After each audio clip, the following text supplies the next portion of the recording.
family? It's your boy, and Diesel. What up? Wanted to tell y'all a little story. Happened to me yesterday. Your boy was nervous than a bitch. Yesterday, after my wife got home, she wanted me to take my daughter to get her some damn shoes. I wasn't feeling like taking her to get no damn shoes. So she gets everybody, rounds up all my kids. They jump in the car. They hit the store. They get home. My wife comes in. Well, your daughter lost her phone that I got her less than a month ago. Brand damn new iPhone 5. Because I don't feel like you should have the new up-to-date shit unless your ass got a job and paying for it. So I was like, okay, did y'all call the phone? Yeah, we've been trying to call the phone the whole time. It's still on, but ain't nobody answering the bitch. Maybe she left it in the store. So she left it in the shoe department in the store they went to. So my son runs downstairs. My daughter runs downstairs. Somebody answer the phone, Dad. Somebody answer the phone, Dad. So he passed me his phone and speak to the dude. I'm like, yeah, hey, what's up?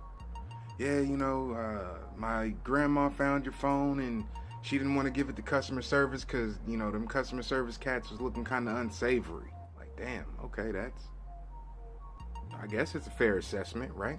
I was like, hey, can I meet you somewhere and pick the phone up? I don't want to meet you at your house. Let's meet somewhere public. I was like, yeah, I'll meet you over here.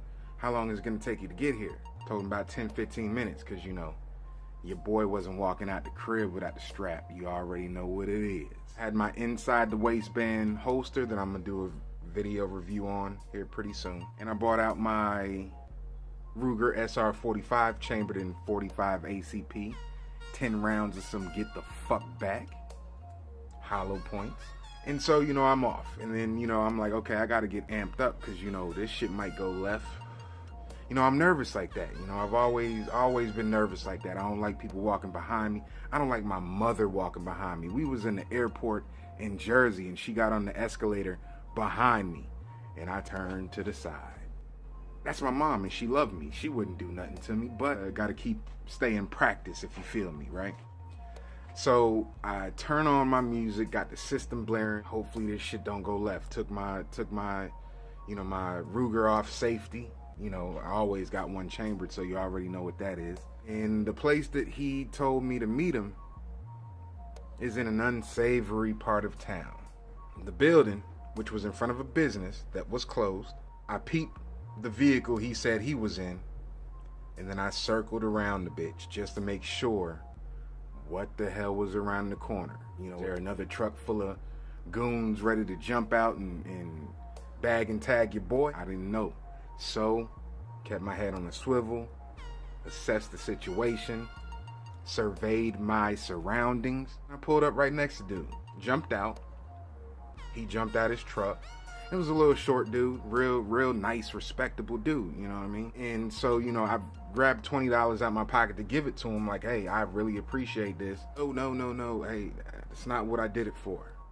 I did it because my grandma didn't want your phone to get stolen. It's the only reason I called you back. I had a newfound respect for human nature. Shit was a trip. Didn't even have to bring the firearm. Although I would have walked out this bitch feeling all the way wrong.